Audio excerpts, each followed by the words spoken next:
11 years of absolute silence. Imagine what that means. 3 people set out on a route and disappeared. Nothing remained. No bodies, no equipment, not a single clue. They were wiped off the face of the earth. And then 11 years later, in a dirty shed 600 kilometers from where they were last seen, a passport is found. It is tattered and stained with water. On one of the pages is a dark, barely visible stain. An examination reveals that it is blood, the blood of one of the missing persons.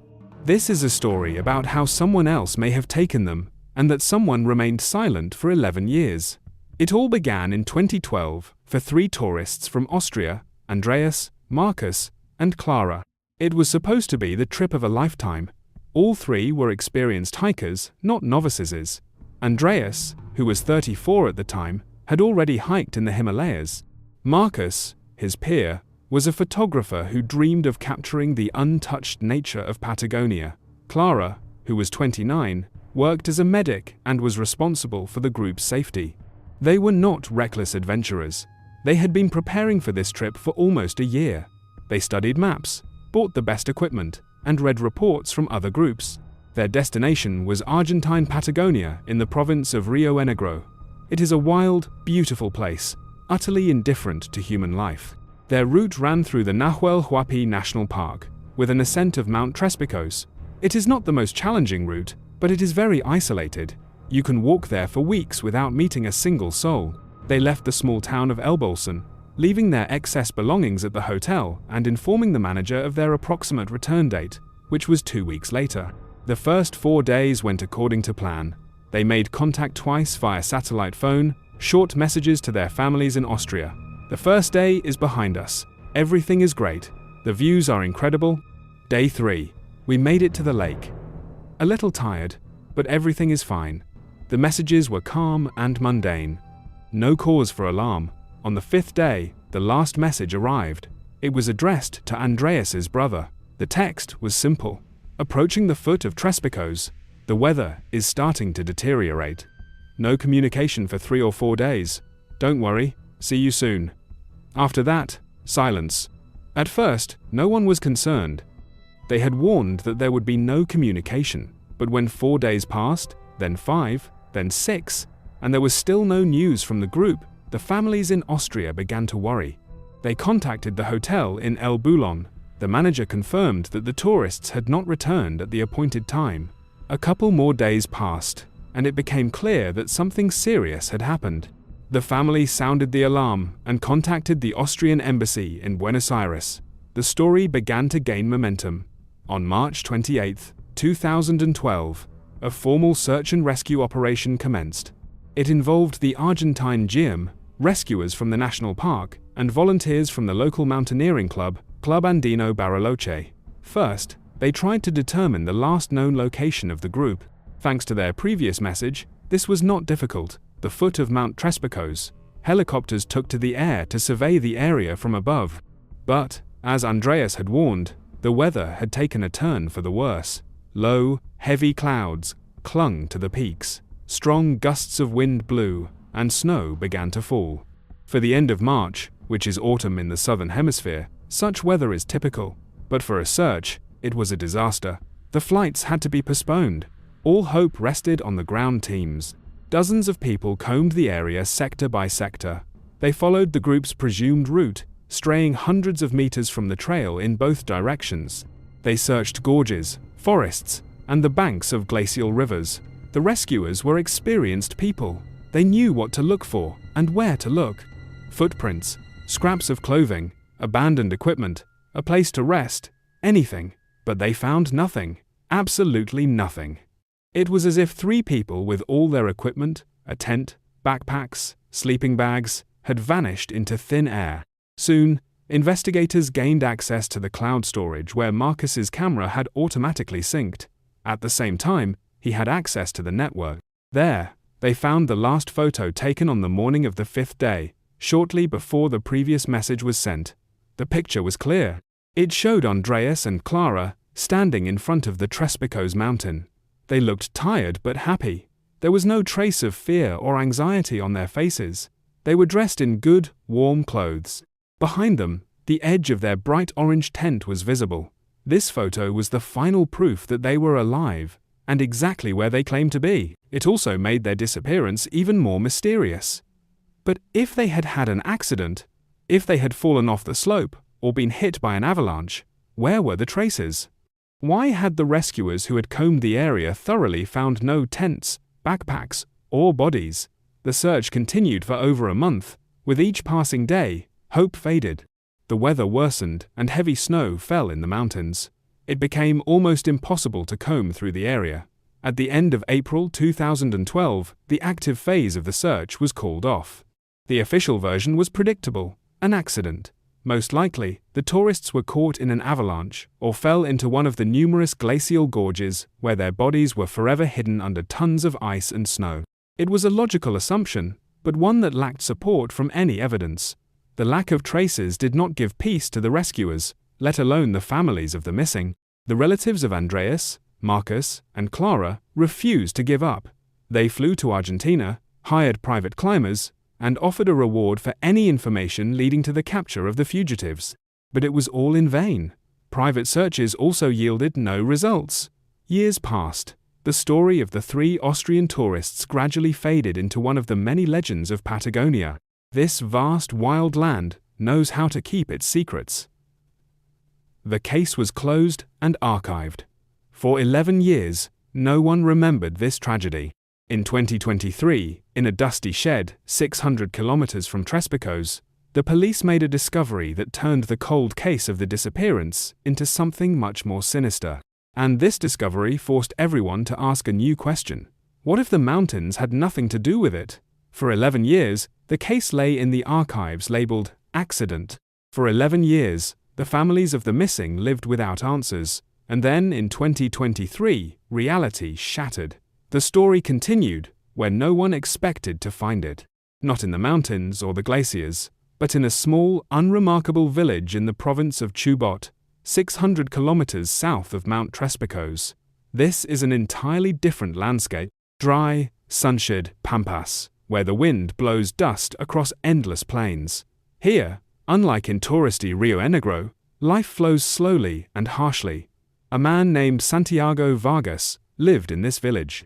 He was a local shepherd about 50 years old. He was unsociable, silent, and on bad terms with all his neighbors. He lived alone in a small house on the outskirts of town, earning a living by herding sheep, and as it turned out, not only his own. Several local farmers filed a complaint with the police, accusing him of stealing livestock. The evidence was convincing, and in August 2023, Vargas was arrested. It was a typical case, almost routine for these parts. The court ruled that his property should be confiscated to pay for the damages.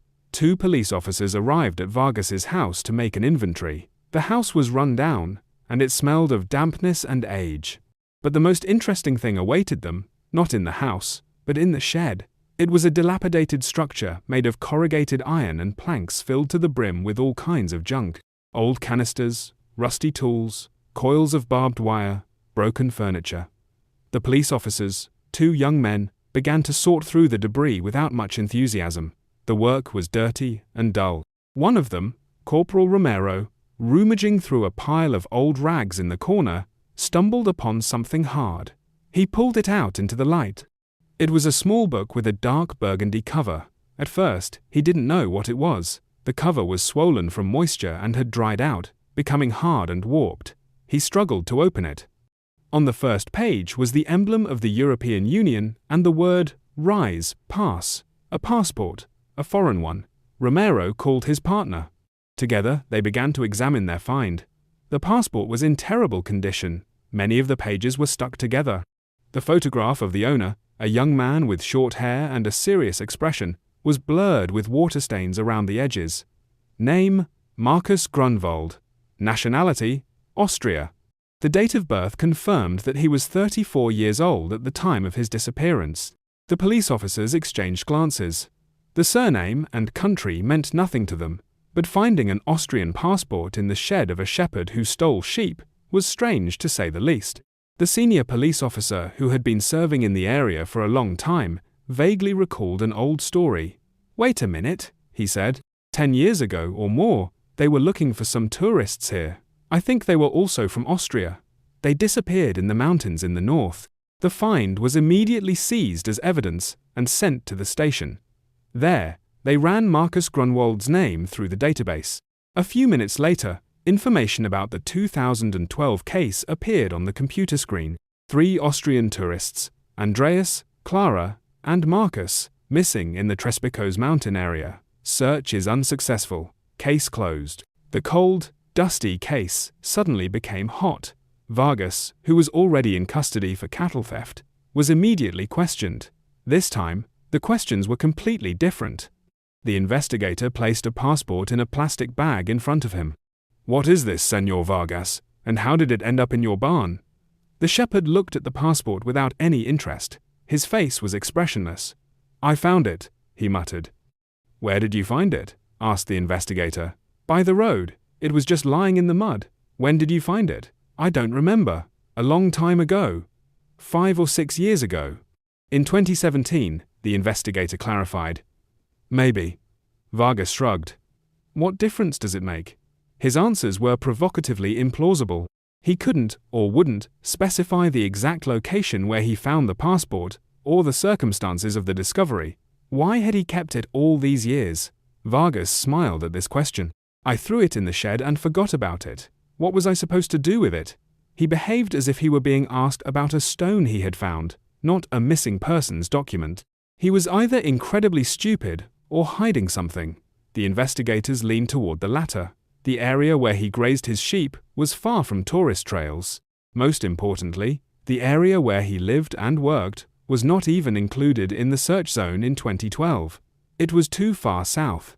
The passport was sent for forensic examination in Buenos Aires. The experts worked on it very carefully. First, they confirmed the obvious. The document had been exposed to moisture for a long time, and then dried out. It may have been lying on the ground or in the open air. However, an expert examining the pages under ultraviolet light noticed something on the inside page next to the visa stamps. It was a small, barely discernible, irregularly shaped stain that had soaked into the paper. They took it for analysis. A few weeks later, the results came back, completely reversing the case.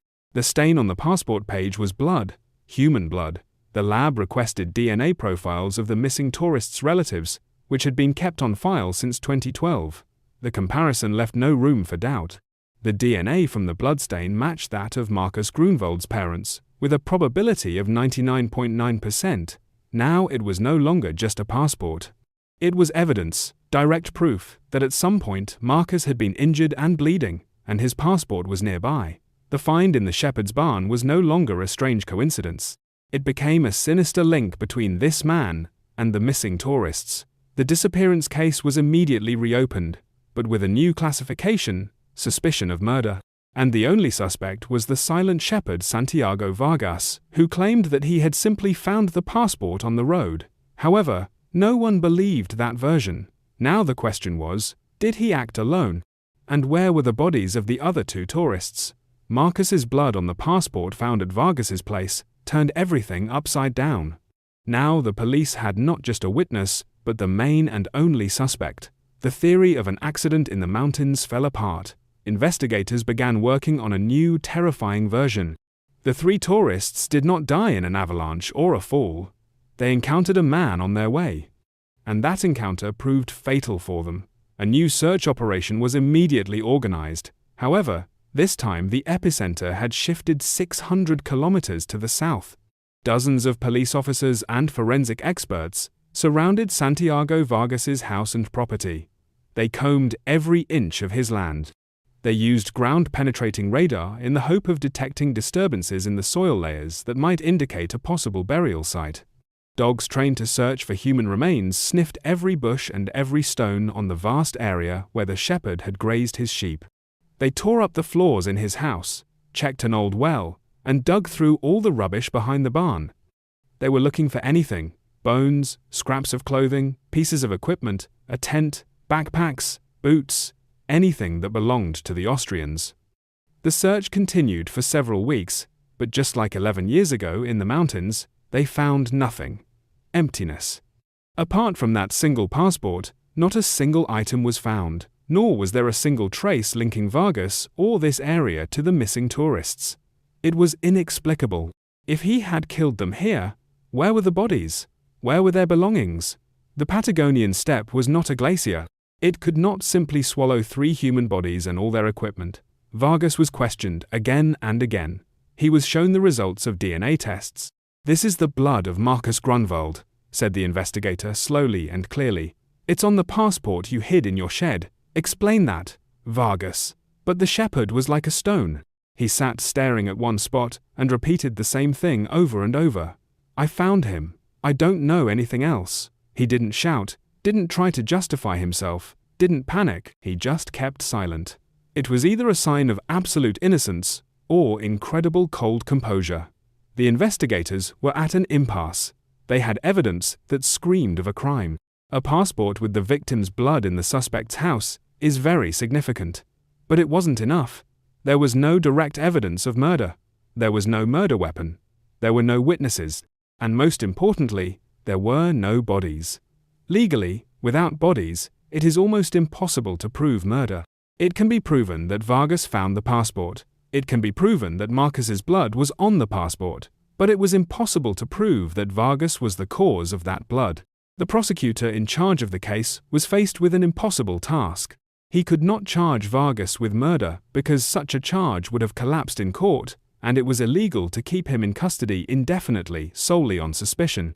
After several months of fruitless searches and interrogations without any new facts, the authorities were forced to make a decision.